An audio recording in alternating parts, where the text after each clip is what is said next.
Warning, this video may contain content that may not be suitable for children or anyone else that is easily offended. Strong language, graphic content, nudity, bad jokes, and a possible idiot, aka myself, may be featured in the following clip. Viewer discretion is advised. Channel is not responsible for any damages that you receive watching this video.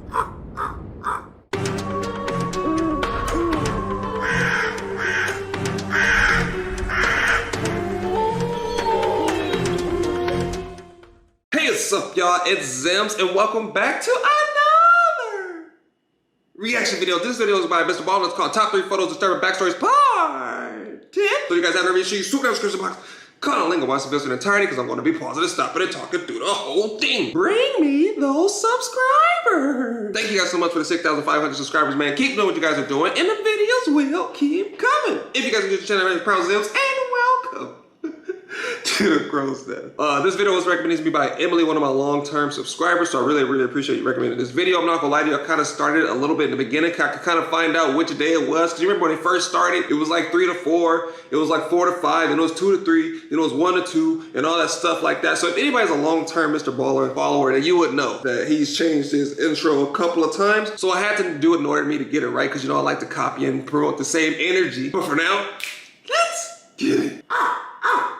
Let's go. Today, I'm going to share with you 3 progressively more disturbing stories, and at the end of each of them, I'm going to share with you the picture or pictures that are famously associated with them. But before I get into today's stories, if you're a fan of the strange, dark, and mysterious delivered in story format, then you come to the right channel, because that's all I do, and I upload 3, 4, even 5 times every week. So if that's of interest to you, please put hot dog water ice cubes in the like button's lemonade. Also subscribe to this channel and turn on all notifications so you don't miss any of my weekly uploads.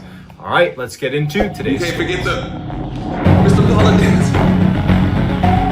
Yeah, I need somebody to go back and make a Mrballen dance compilation of every single Mrballen dance I did. 3 minutes, number 3.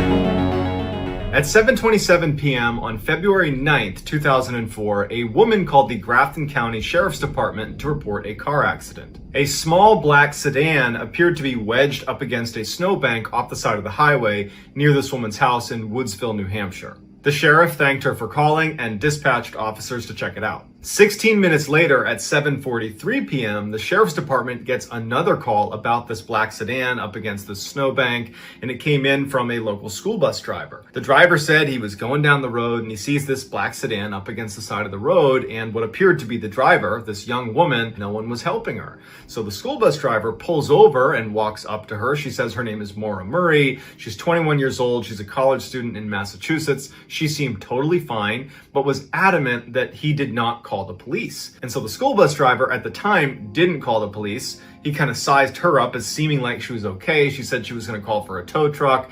And so he left thinking she was going to be just fine. But only a couple of minutes after leaving the scene, he felt like, you know what, I got to call the police because something just seemed off. The sheriff tells him that they had already gotten a call about 20 minutes earlier and that officers would be there any minute, and I'm sure she's just fine. 3 minutes later, the officer who was originally dispatched to check out this black sedan shows up and radios in and says, the black sedan is here, but there's no girl, there's no driver. Police do an initial search of the area. They can't find Maura. There's no sign of where she would have gone. There's no sign of a struggle.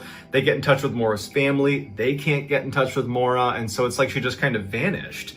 And so that night, they labeled Maura officially a missing person. On February 8th, the day before Maura went missing, she was with her father. They went out to eat, and he would say to police that she seemed totally normal. There was no red flags. There was no clear stressors in her life. Everything just seemed normal. The next morning when she gets up on February 9th, this is the day she goes missing, she finds out that all of her classes that day have been canceled because of a snowstorm. She gets up, goes over to her computer, and emails all of her professors as well as her work supervisor and tells them that there's been a death in her family and she needs to take the next week off. Family members would say that there was no death in the family, that was a lie. After emailing her professors, she drives to an ATM, withdraws $280, and then goes to a liquor store and buys $40 worth of alcohol. She also stopped at the Amherst DMV to get some paperwork she needed for some damage that had been done to her car. After that, we don't really know what she was doing until she wound up on that snowbank in Woodsville, New Hampshire. When police searched her abandoned car, they found printed out directions to a condo complex in Burlington, Vermont. Cell phone records show Maura had placed a call to one of the owners of a condo that had been put up for rent, but Maura had not indicated to anyone in her life that she was looking to rent a condo in Burlington, Vermont. Nor had she indicated to anyone that she might be traveling to Vermont for any reason. When they searched her dorm room, all of her belongings had been packed and her room had been meticulously cleaned. It was clear that she was getting ready to leave her dorm, but this is mid-semester. There's no reason she'd be leaving prematurely. And on top of her belongings in her dorm room was this typed up note to her boyfriend detailing all of their relationship issues. It wasn't a breakup note, but it was definitely something close to that. Most of Maura's belongings were either in her dorm room, all packed up, or in her abandoned car. But her cell phone, debit cards, and credit cards were all missing. However, they were never used again after the day she went missing, February 9th. 6 days after Maura went missing, a massive search is conducted around her abandoned car. They covered 20 square miles. They had helicopters. They had scent sniffing dogs. They had hundreds of people on the ground, and there was just no trace of her. But even more strangely, on the night Maura went missing, there was snow on the ground. So you'd think you'd be able to find a couple footprints showing you where Maura might have gone. Right.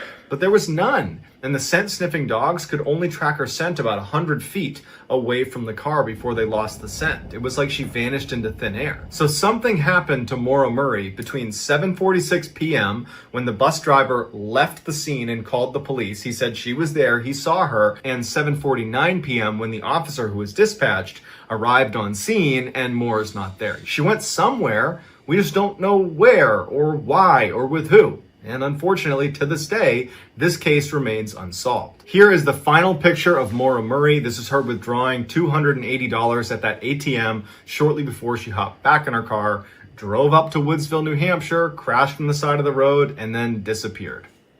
Yeah, I don't know. For me, I think the boyfriend is a prime suspect. You leave mid-semester, that's like midterms is coming up, you know what I'm saying? Nobody's going to miss midterms in college, so that's like a red flag for me. First red flag was her just saying, oh, we have a death in the family, when there was no death in the family, right? And I don't know, he said it wasn't a red flag for him, but I noticed a red flag when he was like, hey, I'm just going to call the police. To get, no, don't call the police. That's a weird reaction to say, don't call the police. You could be like, oh, no, I'm good. You know, tell somebody, no, don't call the police, right? So it makes me believe that she was packing up to run from somebody. I believe she bought the liquor to kind of calm her nerves. She probably was panicking and stuff like that. Maybe liquor helped her settle down. And then it's the fact that she left a note, consider her boyfriend and her issues and stuff like that, was kind of like sending you a hint like, hey, I think my boyfriend may have something to do with something if I go missing or something like that. It's kind of like a piece of evidence she left behind to kind of like point detectives or police officers in the right direction if she does go missing, right? And I don't think she made it in time. I don't know. Like, my thing is, if she crashed off on the side of the road, maybe she was speeding and lost control and then ran inside the embankment, and then whoever was looking for her ended up finding her. They said she only could track them 100 feet, but like, who's to say that she was even walking in the snow? She could have got grabbed and pulled out of her car and then put into another car and taken somewhere else, you get what I'm saying? And then you're gonna take out $280. Your room was packed up. You wasn't able to make it back to grab the rest of your things because whoever you was hiding from managed to get their hands on you, right? I don't know. I feel like they need to dig deeper. I feel like she was leaving a lot of clues there. I feel like she was like panicking. Some people are so terrified of people, they feel like if you call the police, it's going to make their situation worse. She already said that her boyfriend and stuff like that was like weird and sketchy and all that stuff, right? So if you call the police, people think you calling the police is going to make the situation worse. Can it? It possibly could, because, you know, they're like, oh, you call the police. And if you don't have no evidence of them doing anything, the police is not going to do nothing. Time and time again, we see like on different reaction videos that the police, if they don't have evidence of you being stalked, you don't have evidence of that person bothering you or attacking you or text messages, they're not going to do anything. And if they don't do anything, they're going to be like, okay, bet. You tried to get me in trouble, now you just made it worse. But yeah, that's unfortunate that happened to her, you know what I'm saying? But let me know down in the comment section what you guys think. If I missed anything, let me know. Because sometimes I be thinking about what I want to say while he's talking, then he says something else and I forget about what I was going to say. But that's my take on it. I think they need to look deeper into the boyfriend, because I don't feel like the reason for the alcohol was, it had to be nerves, bro. The alcohol was like nerves. It had to calm her nerves. Drinking. Dinner date number 2. No. Armin Mybus seemed like a really good guy. He mowed his neighbor's lawn, he offered to fix his friends' cars, he would host these great dinner parties at his house. But underneath that charming outer layer, Armin Mybus was a deeply disturbed individual. In 2001, Armin would place an ad on the internet seeking a young, well-built man that is looking to be slaughtered and then consumed. Mybus actually got a lot of replies to this, and people acted like they were interested, but I think people were just responding because it was such an outrageous thing he was asking for, so no one went through with it. Until a man named Brandis saw it, who had previously placed an ad on the internet himself, asking if there was anybody out there that would slaughter and eat him. So perfect match. So Brandis reaches out to Armin and says, yes, I'd love to. And on March 9th, 2001, the two meet up at Armin's house. Brandis lays down in the bathtub while Armin sets up a video camera. He wants to film this for a variety of reasons, but mostly he wants to make sure that everybody sees that Brandis is doing this willingly. On camera, Brandis gives Armin the go-ahead. Initially, Armin tries biting into Brandis, but apparently he was too chewy, so Brandis suggests he gets a knife. After successfully removing a piece of Brandis, Armin fries it up in a pan, and the two of them begin to eat it. But apparently it was too burned to either of their liking, and they would feed that piece of him to the dog. At this point, Brandis is in and out of consciousness because he's losing a lot of blood, so Armin decides to take a break and go to his room and read a Star Trek book. When Armin goes back in the bathroom, it's clear that Brandis is still alive, but he's on the verge of death. So, after much deliberation and quite a bit of praying, Armin ultimately ends Brandis's life and then proceeds to butcher him and put all of his meat into a freezer. Over the next 10 months, Armin would consume over 44 pounds of Brandis. In December of 2001, Armin put another ad online seeking somebody else that wanted to be eaten, and that ad would get sent to the police, who would go to Armin's house. They would find Brandis's remains behind pizza boxes in the back of his freezer, and they would arrest Armin. Despite showing police the videotape that showed Brandis repeatedly consenting to what was happening to him, Armin was still given a life sentence. This is the picture that Brandis put online in hopes that it would attract someone that would want to eat him. And this is the bathtub where Armin Mybus would grant Brandis that wish. I don't know how I feel about that one, because technically he's not wrong. I know a lot of you guys are like, what, Zems, you're crazy? Why would you say something like that? But how is it murder if he consented to it, right? That's like you saying like, hey man, slap me. And I slap you, why would I get arrested for assault if you told me to do it? It's weird because it's just like, if you told me to do it and you allow me to do it, does that mean it's murder? Because if he didn't do it, then someone else is going to do it, but then they still like, oh, that still doesn't make it right. Let me know down in the comment section what you think. But this man consumed 44 pounds of another human being, and he was comfortable with it. And the fact that they was trying different ways, filet mignon and raw and baking it and frying it, and how do you just wake up and be like, you know what, I want to eat human today? Like, how does that even cross your mind? And how do you even wake up today like, I want somebody to eat me? Like, not in a good way. You know what I'm saying? I know y'all some freaks out there, but no, I want somebody to eat my flesh. Like, that's insane to think about. And I hope that bathtub was cleaner than what it looked like, because that was unsanitized as well. What would be the aphrodisiac for the human body? You know, some people are like, oh, the brain is for this person, the animal, or whatever, blah, blah. What would it be for the human? Don't move. Hey, no.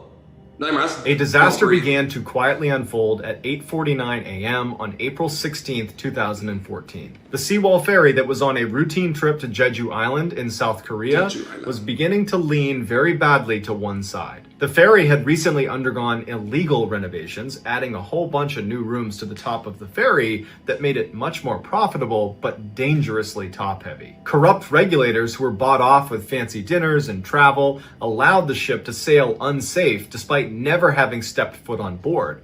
Had they gone on the ship themselves, they would have seen immediately how unsafe it was. On April 16th, the day this ferry is making its way to Jeju Island and is now leaning to one side, ferry workers had loaded twice the legal limit onto the ferry and then hadn't properly secured really any of it. So there were cars and shipping containers that were not tethered. So as the badly balanced Seawall Ferry is making its way out to Jeju Island, it hits some very strong currents and makes a sharp turn to avoid them, causing the ship to begin to keel over. As soon as it begins to keel over, all those unsecured cars and containers all shift all at once to one side of the ship, causing it to completely roll over on its side and begin sinking. On board were 476 passengers, of which 325 were high school students on a school trip. As soon as the ship comes to rest on its side, the captain comes over the intercom and tells everybody to stay in your rooms and await further instruction. When they say that, do not stay in your room, bruh. Get your ass to the deck and see what's going on. I'm not staying in my room, bruh. And the fact that you have to understand, like, we as,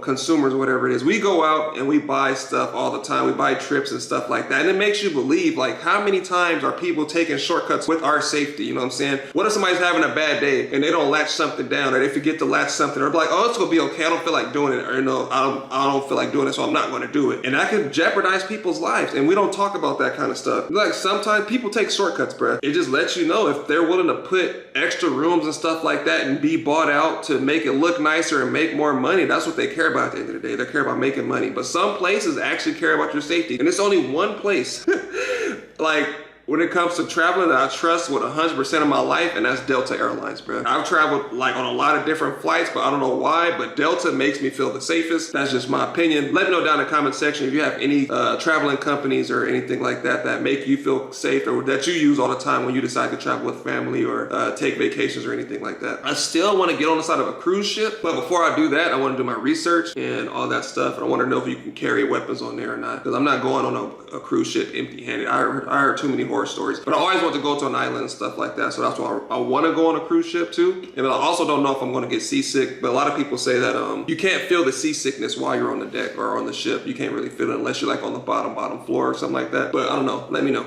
And everybody listens. They all stay in their room. And honestly, you can't blame them, because they're on a routine ferry trip that happens dozens of times a day without any incident, and the captain of the ship is telling you everything's fine, you just stay where you are, we'll tell you what to do next. Nope. After a little while, a lot of the students start to feel a little bit anxious because there's been no further instruction, they're still sideways, and they're starting to realize that if they needed to, it would be hard to get out of the ship.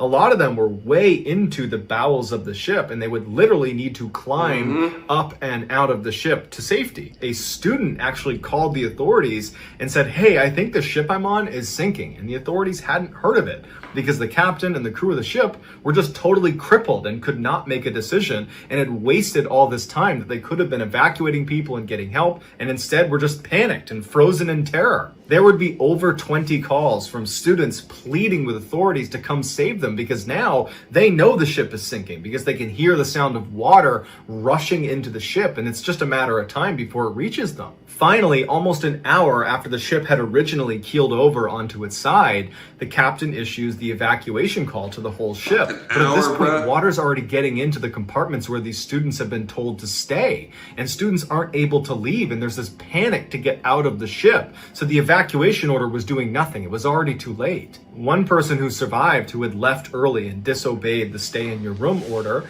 they had climbed to the top of the ship, which was really the side of the ship, and they were looking down into the ship through a hallway. I told y'all, bro, I'm a survival expert. I'm not like no Bear Grylls or anything like that, bro. I told you. Anytime they say, hey, remain calm, stay seated, no. Hell to the no. Send one person from each room, bro. Send one designated person to go check, bro, because 9 times out of 10, they're not going to tell you everything that's going on. And the one person that disobeyed everything they was talking about got to safety. You think I'm about to sit on a damn tilted ship and wait for you to give me instructions? Nah, bruh. I seen Titanic. I seen Poseidon. I seen them pirate movies and boat movies. No, bruh. Once water get in there, it's a wrap. Like, you're gonna have a hard time getting out of there, bruh. You know, water's gonna make it harder to open doors, and it's gonna be pushing furniture and stuff and blocking exits. Nah, bruh. I would've climbed my ass right to the top and stay on the side of the ship. Who gonna stop me? You better bring the whole staff and the captain himself, cause I'm not playing those games, bruh. Especially my life is on the line. Talking about some stay, we got it under control. Bro, we're sideways. This shit's not supposed to be sideways. And they said there was this mass of people that were coming out of their rooms and trying to climb up this hallway right as a rush of water poured in through the side of this hallway and completely filled it, and they were gone.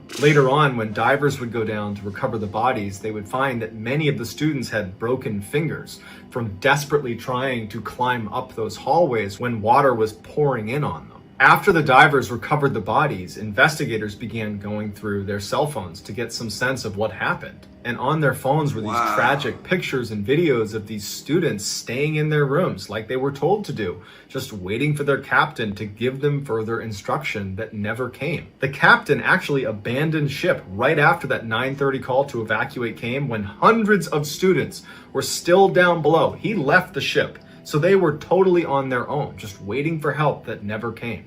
Of the 476 passengers, 304 would perish, and many believe that almost all of them could have been saved had they just evacuated as soon as the ship keeled over. And so as a result of his gross negligence, the captain was given a life sentence. Good. So that's going to do it, guys. Let me know in the comments what you thought of these 3 stories, and I will pin the best comment at the top of the comment section. If you enjoyed today's video and you haven't done this already, please put hot dog water ice cubes in the like button's lemonade. Also subscribe to this channel and turn on all notifications so you don't miss any of my weekly uploads. If you want to get in touch with me, you can direct message me on Instagram or on Twitter. My username is the same on both platforms. It's just JohnBallen416. I also have a ton of content over on TikTok where my username is Mrballen. If you have a story suggestion, please submit it to our subreddit. It's just called Mrballen. So whether I see you on Instagram, Twitter, TikTok, YouTube, Reddit, or some combination, just know that I really appreciate your support. And until next time, guys, that's going to do it. See ya.